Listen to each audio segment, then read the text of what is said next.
భక్తి భాస్కర ప్రేక్షకులకు నమస్కారం. మనం చాలామంది కలశం పెడుతూ ఉంటాం.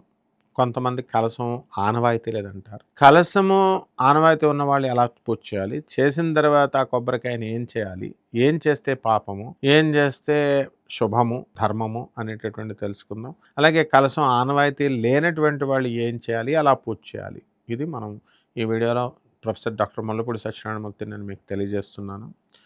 ఓం అరుణాం కరుణాతరంగితాక్షిం ధృతభాషాం కుశపుష్పబాణచాపామణిమాదిభిరావృతాం మయూకైః అహమిచ్చే విభావయే భవానీం. ఓం శ్రీ దుర్గామల్లేశ్వరాభ్యాం నమః. శ్రీ బెజవాడ కనకదుర్గాదేవ్యై నమః. మనకి చాలామంది మనం కలశం పెట్టి పూజ చేస్తూ ఉంటాం. తులసి పూజ చేస్తూ ఉంటాం. చూడండి, చాలామంది అంటారు, ఏమండి మాకు తులసి ఆరాధన, తులసి కోట పెట్టుకోవడం మాకు ఆనవాయితీ లేదండి అంటారు. సరే, ఆనవాయితీ లేని వాళ్ళు పెట్టుకోరు. అలాగే కలశం పెట్టుకోవడం కొన్ని పండగల్లో మాకు ఆనవాయితీ లేదంటారు. అటువంటి వాళ్ళు డైరెక్ట్ ఫోటో పెట్టుకొని చేసుకోవాలి, ఏ పూజ అయినా ఏ వ్రతమైనా. ఇక ఎవరైతే ఆనవాయితీ ఉందో వాళ్ళు కలశాన్ని, ఒక రాగి చెంబుని, కొత్త దాన్ని తీసుకొస్తారు. చక్కగా దానికి 9 ముళ్ళు వేసి లేదా 5 ముళ్ళు వేసి పసుపు తాడుని కట్టి పసుపు కొమ్ముని కడతాం. కొట్టిన తర్వాత ఈ యొక్క తమలపాకులు కానీ మామిడాకులు కానీ మధ్యలో పెట్టి దానిపైన ఎండు కొబ్బరికాయ కానీ లేదా మామూలు కొబ్బరికాయ, నీళ్ళున్న కొబ్బరికాయ లేదా మొత్తం పీచున్న కొబ్బరికాయ కొంతమంది పెడతారు. దానికి చక్కటి జాకెట్ గుడ్డ, ఈ ఎరుపు రంగు కానీ పసుపు రంగు కానీ ఆకుపచ్చ రంగు కానీ ఎక్కువగా పెడతారు. నలుపు రంగు పెట్టకూడదు. మరి ఈ యొక్క రంగు ఇది పెట్టి దానికి పసుపు బొట్టుతో ఓంకారం రాసి మనము గంధము, అక్షతలు ఇవన్నీ కూడా మనం కలశానికి సమర్పిస్తాం. అప్పుడు మంత్రం చదువుతాం, ఏమని?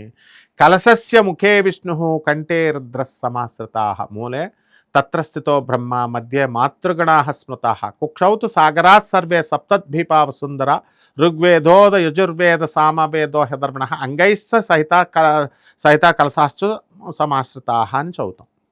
అంటే ఈ యొక్క కలశానికి మంత్రము మనకి సకల దేవతలు, గంగా యమున సరస్వతులన్నింటినీ కూడా ఆ నీళ్ళల్లోకి, ఆ కలశంలో చెంబులో సగం వరకు నీళ్లు పోస్తాం, లేకపోతే బియ్యం పోస్తాం. బియ్యం పోసి ఏం చేస్తామంటే ఆ కలశంలో మనము ప్రార్థించేటటువంటి ఆ దేవతని మనం అందులోకి, మూల దేవతని అందులో ఆహ్వానించాలి. మరి ఆ విధంగా మనము ఈ యొక్క కలశాన్ని మనము ఏం చేస్తాము? గంగే చయమునే చైవ గోదావరి సరస్వతి నర్మదే సింధు కావేరి జలేస్మిన్ సన్నిధం కురు అంటాం.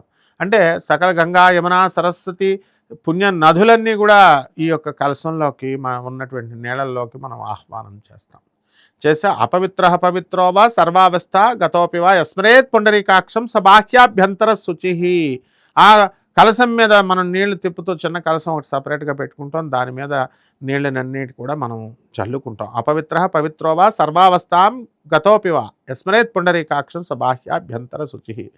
పుండరీకాక్ష పుండరీకాక్ష పుండరీకాక్షాయ నమః అంటూ మనం జల్లుకుంటాం. పవిత్రంగా మనం స్నానం చేసినప్పటికీ కూడా మనం ఈ యొక్క శుద్ధి అవుతాం అన్నమాట. అలాగే కలశస్య ముఖే విష్ణు కంఠే రుద్ర సమాసద మూలే తత్ర స్థితో బ్రహ్మ మధ్యే మాతృగణాః స్మృతాః కుక్షౌతు సాగరా సర్వే సప్తద్వీపావ సుందర ఋగ్వేదోద యజుర్వేద సామవేదో హిధర్మణః అంగైశ్చ సహిత కలశంబు సమాశ్రితాః అని చెప్పి ఆయాంతు శ్రీ దుర్గాదేవతాం బెజవాడ కనకదుర్గాదేవతాం ఆవాహయామి అని అందులోకి సమర్పిస్తాం. ఆమెను ఆవాహనం చేస్తాం. చేసినప్పుడు ఆవాహనానికి ధ్యాన శ్లోకం ఉంటుంది. ఆ ధ్యానం ధ్యాయేత్ పద్మాసనస్థామికి సదవదనాం పద్మపత్రాయ తాక్షీం హేమాభాం పిత్తవస్త్రాం కరకలతల సద్దేమ పద్మాం వరాంగీం సర్వాలంకారయుక్తాం సకలమభయదాం భక్తరం రాం భవానీం శ్రీవిద్యాం శాంతమూర్తిం సకల సురతాం సర్వసంపత్ప్రదాత్రీం అని చెప్పి ఏ దేవతనైతే మనం పిలుస్తున్నామో ఆ ధ్యాన శ్లోకం చదవాలన్నమాట. ఇప్పుడు నేను బెజవాడ కనకదుర్గం అని పిలిచాం, అందులోకి సమర్పించమని చెప్పేసి ఆవాహనం చేస్తాం. అక్షతలు, గంధం, గంధ పుష్పాక్షతైరభ్యర్చ్య అవన్నీ కూడా వేసేసి గంధం, పుష్పం, అక్షతలు అవన్నీ వేసి దండం పెడతాం. బాగుంది. తర్వాత చక్కగా ఆ దేవతలకి అష్టోత్తరాలతో పూజ చేస్తాం. తర్వాత ఈ యొక్క అష్టోత్తరాలన్నీ చేసిన తర్వాత మనము ప్రాణప్రతిష్ఠ చేస్తాం. ప్రాణప్రతిష్ఠ ఆకును ముట్టుకొని చేసిన తర్వాత అష్టోత్తర పూజ, పంచోపచార పూజ, నైవేద్యాన్ని చెల్లిచ్చేస్తాం. పచ్చకర్పూరంతో కానీ మామూలు కర్పూరంతో కానీ హారతి ఇచ్చేస్తాం. హారతి ఇచ్చేసిన తర్వాత ఇక్కడతో పూజ అయిపోయిందండి. ఇచ్చే తాంబూలం, దక్షిణం తాంబూలం సమర్పించేసాం. ఆ కాయని ఈ కొబ్బరికాయని ఏం చేయాలి? ఆ రోజు శుక్రవారం ఏందండి, శుక్రవారం ఆ రోజు మనం తీయం. అందువల్ల మర్నాడు తీస్తారు, శనివారం నాడు. అలాగే ఈ యొక్క కాయని అక్కడ దేవుడి గదిలోనే దాస్తాం. దాచిన తర్వాత మర్నాడు దేవుడి దగ్గర పూజకి మనం దీన్ని కొబ్బరికాయ కొట్టాలి. ఇది ఫస్ట్ విధానం. రెండవ విధానం ఏం చేస్తారంటే, ఈ కొబ్బరికాయ పూజ అయిపోయిన తర్వాత దీన్ని ఎర్రని గుడ్డతో పీచు ఉంటుంది కదా, ఆ పీచు కాయని తీసుకెళ్ళి రావి చెట్టుకి కానీ మనము కట్టేస్తాం అనమాట.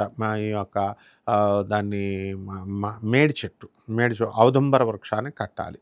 ఎవరికైతే కోరికలు ఉంటాయో ఆ కోరికలు ఉన్నటువంటి వాళ్ళకి అందులో తాంబూలము ఓ 11 రూపాయలు పెడతాము. తాంబూలం ఆకులు అవన్నీ పెట్టి కోరుకుని ఇస్తాం. కొంతమంది కర్ణాటక ఇటువంటి నార్త్ ఇండియా ప్రాంతాల్లో పీచున్నటువంటి కాయని డైరెక్ట్ సమర్పించేస్తాం దేవుడికి. దత్తాత్రేయ స్వామి గాణగాపురం గుడికి వెళ్ళామనుకోండి, ఆ పీచున్నటువంటి కొబ్బరికాయ దానికి మనం దేవుడికి సమర్పించేస్తాం. అక్కడ చేసిన తర్వాత వాళ్ళు ఆ కొబ్బరికాయ ఉన్న పీచున్నటువంటి కొబ్బరికాయని మనకిస్తారు. అక్కడ పూజ అయిపోయిన తర్వాత అనుకుందాం కొన్ని గోళల్లో. అదేం చేసుకోవాలి, అదే ఎండలోకి తెచ్చుకొని మనం పూజా మందిరంలో పెట్టుకోవాలి. లేకపోతే మనం ఇంటి దగ్గర మనము చక్కగా దాన్ని కొబ్బరికాయ కొట్టుకోవాలి. ఇది ఆ కొట్టుకున్న తర్వాత ఆ కొబ్బరికాయని ప్రసాదంగా తీసుకుంటాం.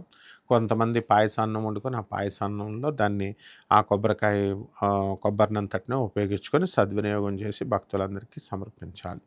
ఏం చేయకూడదు, చేస్తే పాపం ఏమిటి అంటే, ఇది తీసుకెళ్ళిపోయి మనము ఎక్కడైనా పడేసామనుకోండి, తొక్కుతున్న చోట ఎక్కడన్నా నిర్లక్ష్యంగా పడేయకూడదు దైవ ప్రసాదాన్ని. ప్రసాదం అంటే ఏంటి? అనుగ్రహం, భగవంతుని యొక్క అనుగ్రహం. కాబట్టి డైరెక్ట్గా మనం అందరం కూడా ఈ గొల్లకి వెళ్ళడాలు తగ్గించి ఇంట్లోనే పూజలు చేసుకోవడము, ఆ తత్వాన్ని అర్థం చేసుకోవాలి. ఆ తత్వాన్ని అర్థం చేసుకొని ఔదుంబర వృక్షంలో 64 యోగిని గణాలు అనఘాదేవి దత్తాత్రేయ స్వాముల వారు కొలువై ఉంటారు కాబట్టి ఆ చెట్టుకి కడతాం. ఈ రకంగా చేసుకోండి, మీకు సకల కోరికలు తీరిపోతాయి. మంచి యూత్కి అందరికీ కూడా మంచి పెళ్ళాలు దొరుకుతారు. తర్వాత చక్కగా మీకు సంతానం కలుగుతుంది. అండ్ డబ్బులు బాధలతో ఉన్నటువంటి వాళ్ళు చాలామంది ఏమంటే నాకు చాలా అప్పులు ఉన్నాయండి అంటారు. ఉపన్యాసాలు చెప్పే గురువులకే బాధలో ఉంటారు. ఏమిట్రా అంటే, మా అబ్బాయిని అమెరికా పంపించానండి, 60 లక్షల అప్పు ఉందండి అని బాధల్లో ఉంటారు. ఈ బాధల గేదెలన్నీ కూడా పటాపంచలైపోతాయి.